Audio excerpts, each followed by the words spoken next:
Olá, sejam muito bem-vindas e bem-vindos à quarta temporada do nosso podcast, do nosso programa de rádio, O Espírito do Evangelho. Aqui é Antônio Campos. Lembrando que temos episódio novo a cada 15 dias. Quarta-feira sim, quarta-feira não.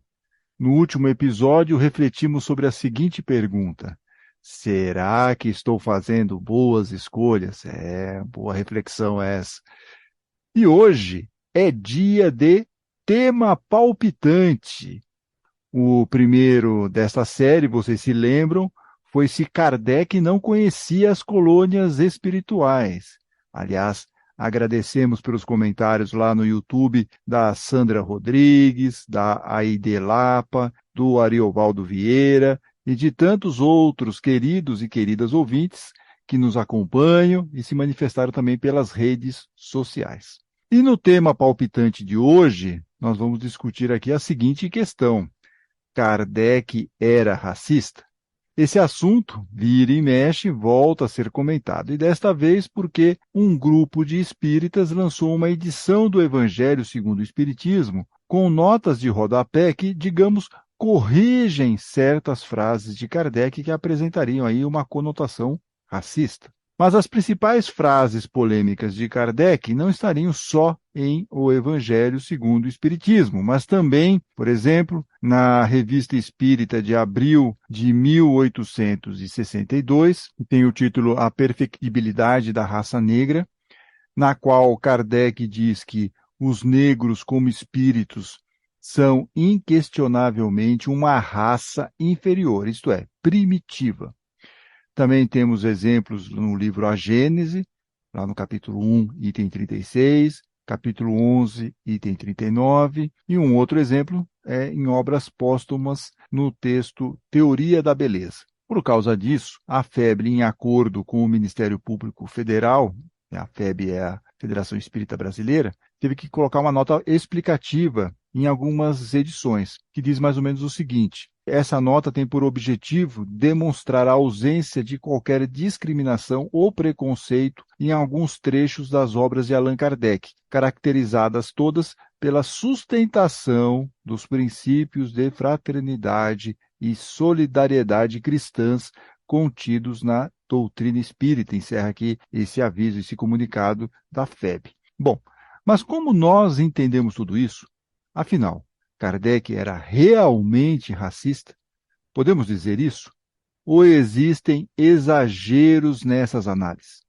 É o que vamos debater aqui neste tema palpitante e contamos sempre com a colaboração do infatigável colega, também espírita, também expositor do Evangelho de Ensino, Luiz Eduardo. Seja muito bem-vindo mais uma vez, Luiz. Oi, Antônio, obrigado. Boa tarde, bom dia ou boa noite para quem estiver ouvindo. Eu não sei qual é o horário, não é? É mais uma vez um prazer estar aqui. Antônio, acho que é interessante a gente dar uma situada. Como era a sociedade, como era a França na época de Kardec, porque muitas coisas podem ser explicadas só com essas simples informações históricas. Só lembrando que vocês já conhecem, 14 de julho de 1789, marca a Revolução Francesa, uma mudança cai a monarquia na França, e essa revolução foi muito influenciada pelas ideias do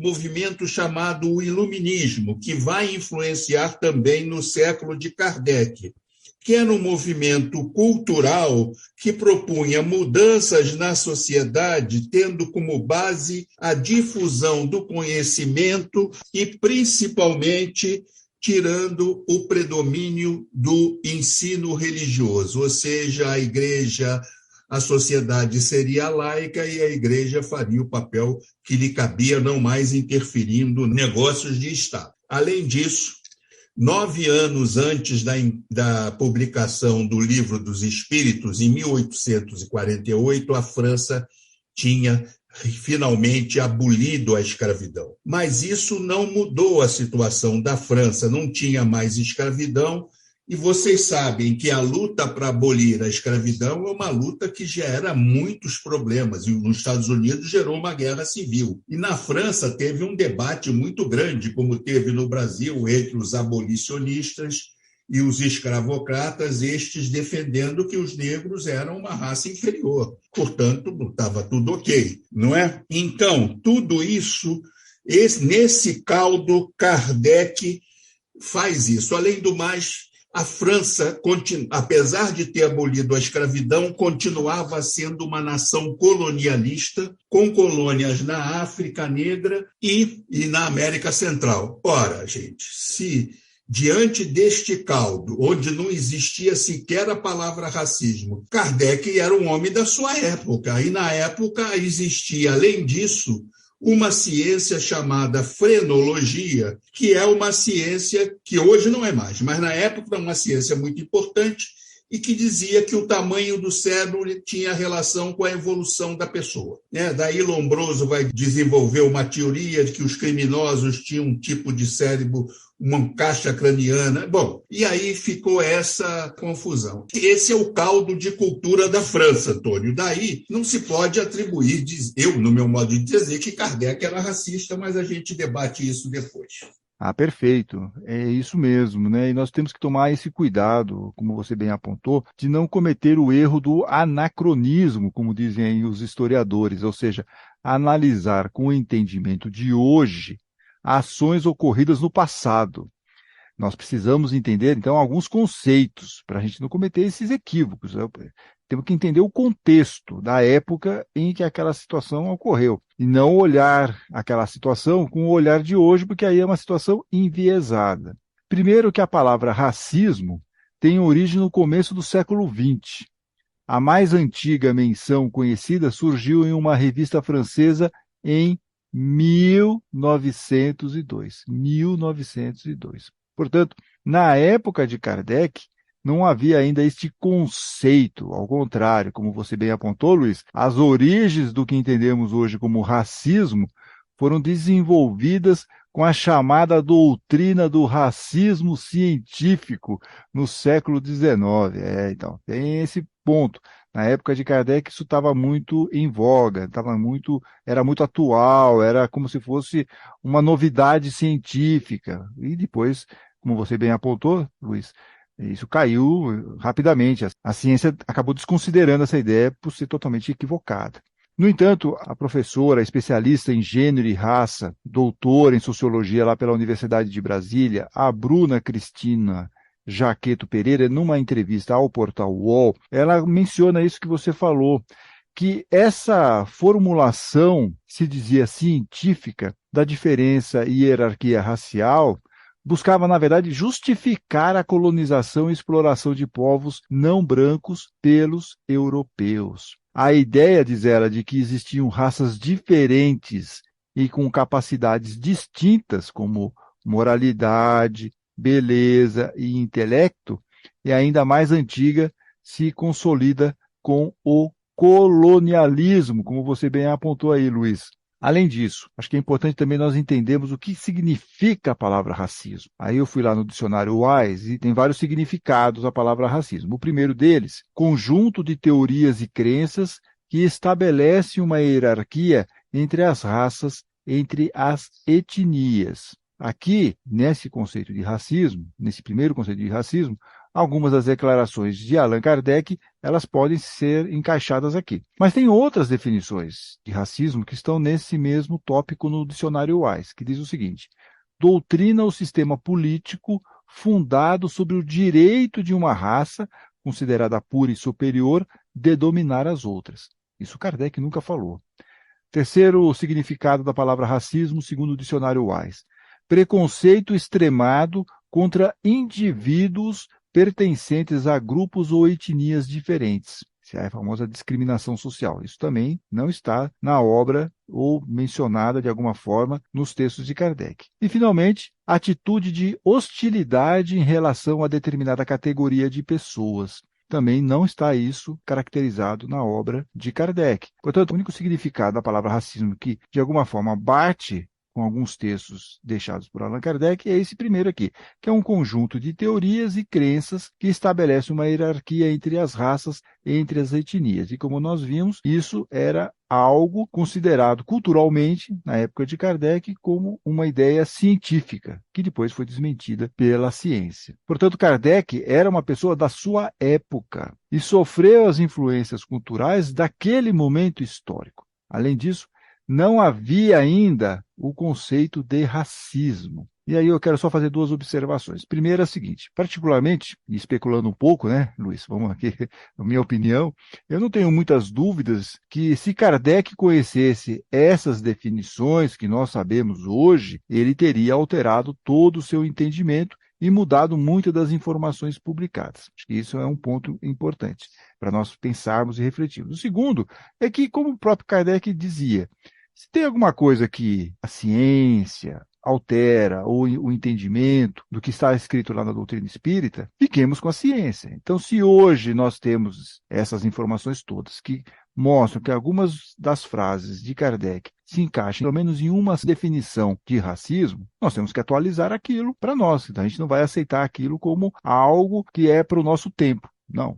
Para a época de Kardec, aquilo lá fazia algum sentido e que depois foi desconsiderado pela ciência. Então, nós também precisamos desconsiderar essa ideia. Você concorda com isso, Luiz? Você quer destacar outro aspecto dessa questão? Concordo plenamente com você. E eu acho o seguinte, não, em primeiro lugar, não podemos esconder que Kardec tem algumas frases infelizes com relação à questão racista. O Antônio já colocou até o próprio título de um artigo.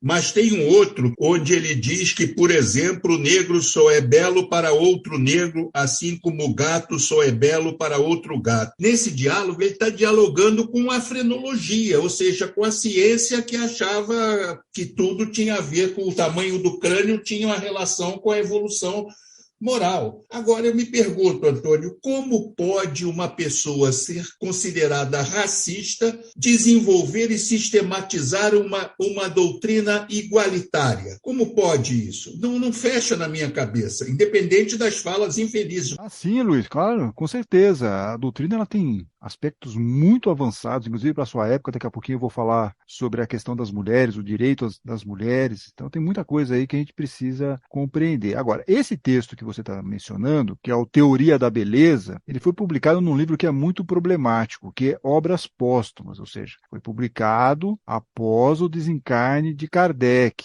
E não teve muito critério lá naquela seleção do material que foi publicado posteriormente. Um deles foi esse da Teoria da Beleza. Esse livro, Obras Póstumas, é um livro que eu confesso a você que eu tenho uma certa implicância. Tirando os artigos que já tinham sido publicados na Revista Espírita, por que Kardec não publicou esses artigos ainda em vida? Possivelmente porque estariam na gaveta, possivelmente era um rascunho de algumas ideias, enfim. Tem várias explicações para isso, né? Então, eu vejo esse livro com muito pé atrás. Porque Kardec deixava muito material meio que descansando, ele estava refletindo e ficou lá. Aí vem alguém e publica um texto que realmente é bem complicado e que é um retrato da época de Kardec, como você bem apontou. Agora, Luiz, mesmo entendendo esse contexto, algumas pessoas aproveitam para criticar não só Kardec, como o trabalho que ele desenvolveu a receber as mensagens dos benfeitores do espaço. Esses críticos dizem que se era uma revelação do alto, os espíritos de luz precisavam ter alertado Allan Kardec deste equívoco sobre a questão das raças, a questão racial, a questão do racismo. O que você acha disso, Luiz? Bom, Antônio, acho que a gente precisa, que às vezes, eu não sei se os nossos amigos espíritas entendem que o grupo de espíritos que assessorou Kardec, à exceção do espírito da verdade, eram espíritos de diversos níveis, alguns recentemente desencarnados. Por exemplo, no Evangelho segundo o Espiritismo, tem lá aquele bispo Lacordaire que tinha morrido um pouco antes do livro ser publicado. Tirando o espírito da verdade, que até hoje tem essa grande discussão se era Jesus, João Batista ou um grupo de espíritos da mesma categoria, tem defesa para todos os lados, os espíritos de Kardec eram espíritos da época, vivendo naquela época. Eles estavam com o pensamento impregnados da época. Além do mais, a grande maioria dele vinha da Igreja Católica, que nunca combateu a escravidão, tá certo? Porque os donos dos escravos, naturalmente, eram os maiores contribuintes. Então, tem todo esse critério. Então, os espíritos não é raro, é que não fazia parte do ambiente deles. Imagina se um médium francês, naquela época, ia dar passagem ao espírito de um negro, a comunicação de um espírito de um negro. É impossível, não dava isso. Assim, do mesmo modo, os espíritos. Ah, muito bem lembrado isso, viu, Luiz? Essa questão de um médium receber um espírito que, em tese, seria inferior. É interessante, porque aqui no Brasil, como todos nós sabemos, a Umbanda, que surgiu lá por volta de 1907, a Umbanda, que é uma religião eminentemente brasileira, ela surgiu porque um espírito se comunicou num centro espírita, e esse espírito ele foi meio que discriminado lá na hora, porque ele estava se colocando como uma espécie de um preto velho, um caboclo, e eles falaram, não, você é um espírito inferior. E consta aí, pelo menos, né, na literatura sobre esse momento, esse encontro desse espírito dentro do centro espírita, de que ele faz a seguinte pergunta: por que repelem a presença desses espíritos se nem sequer se dignaram a ouvir as suas mensagens? Será por causa de suas origens sociais e da cor? Olha só, a gente fala de Kardec, do racismo de Kardec lá, né, dessas questões que são colocadas raciais, mas veja como surgiu a Umbanda aqui no Brasil. Uma religião nossa aqui brasileira surge a partir dessa questão de uma discriminação também. É bem interessante, mostra que o período histórico faz toda a diferença para nós entendermos certas questões que acabaram acontecendo. De qualquer forma, Luiz, amigos e amigas, retomando aqui aquela questão sobre por que os espíritos de luz não alertaram Kardec, ela é interessante, mas é uma falsa polêmica, no meu entendimento, porque é um pouco naquela linha de que Jesus, por ser um espírito altamente evoluído, por exemplo, aqui, né? Vamos pegar o exemplo de Jesus, ele não podia ter transformado a água em vinho, o vinho, como todos nós sabemos, é uma bebida alcoólica, por ser um espírito muito evoluído, ele não ia transformar a água em vinho. E aí, alguns religiosos, até de uma forma criativa, criam aí uma nova narrativa, afirmando que o mestre não transformou a água em vinho, e sim em suco de uva. Só que Jesus era uma pessoa da sua época, que comia carne, bebia vinho, né? Não dá para tirar Jesus da sua época e colocá-lo aqui nos dias de hoje, com a nossa mentalidade, e transformá-lo, sei lá, um vegano, numa pessoa que não come carne, não bebe bebidas alcoólicas. A gente tira Jesus do seu contexto histórico e coloca naquilo que nós entendemos que é o ser Jesus. Dito isso, os espíritos deram ótimas informações a Kardec, mas tudo tem um limite, como você bem apontou, Luiz. Os médiuns eram daquela época, Kardec era daquela época, os espíritos estavam muito próximos também daquela época, então tudo isso acaba, de alguma maneira, criando um viés. Então, não dá para ter todas as revelações possíveis naquele momento histórico. Mesmo assim, se pegarmos as orientações sobre, por exemplo, o direito das mulheres, Kardec estava muito avante do seu tempo, estava muito na frente, como mostra esse texto lá na Revista Espírita de janeiro de 1866. Vou repetir aqui. Revista Espírita de janeiro de 1866. Escreve aqui Kardec. Com a doutrina espírita, a igualdade da mulher não é mais uma simples teoria especulativa. Não é mais uma concessão da força à fraqueza, mas é um direito alicerçado nas próprias leis da natureza. Dando a conhecer essas leis, o Espiritismo abre a era da emancipação legal da mulher, assim como abre a da igualdade e da fraternidade. Olha, isso em janeiro de 1866. Só como forma de comparação, as mulheres, por exemplo, no Brasil, só conseguiram ter o direito ao voto em 1932. Só como efeito de comparação. Portanto, a doutrina espírita é muito avançada e não por acaso é considerada a terceira revelação. Por isso, a sua importância não está em questão, assim como o árduo e competente trabalho de Allan Kardec. A chave da doutrina espírita é a reencarnação. A reencarnação é que para todo mundo. Quem veio branco hoje pode vir preto amanhã, e mulher hoje, homem amanhã, e aí nós vamos. Então, como eu volto a dizer, como alguém que sistematizou uma doutrina tão inclusiva pode ser considerado racista? Eu não consigo entender isso. Tanto que a editora LAC, ou Leik, né, que são as iniciais de Livraria Allan Kardec Editora, traz no final do livro A Gênese a seguinte nota: é lícito concluir que na doutrina espírita vigora o mais absoluto respeito à diversidade humana, cabendo ao espírita o dever de cooperar para o progresso da humanidade, exercendo a caridade no seu sentido mais abrangente, benevolência para com todos, indulgência para as imperfeições dos outros e perdão das ofensas, tal como entendia Jesus, sem preconceitos de nenhuma espécie, seja de cor, etnia, sexo, crença ou condição econômica, social ou moral, diz aqui a nota da editora Leik, publicada no final do livro A Gênese. Bom, e nós ficamos aqui aguardando seu comentário em nossas redes sociais ou lá no YouTube. Como você vê essa questão de Kardec e o racismo? E, Luiz, qual será o nosso próximo tema palpitante? Espiritismo é religião?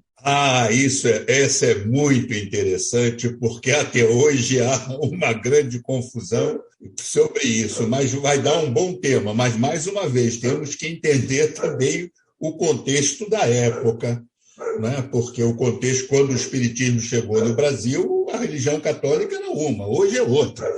Vai ser um tema muito legal, né, Luiz? E também vai dar para falar sobre outros aspectos dessa ideia de se Espiritismo é religião, falar se, de repente, nós, como espíritas, não estamos muito assim, como se fala no popular dentro das casas espíritas, igrejeiros, né? Vai ser uma conversa ótima. Luiz, mais uma vez, muito obrigado aí pela sua participação. Um beijo no coração de todos.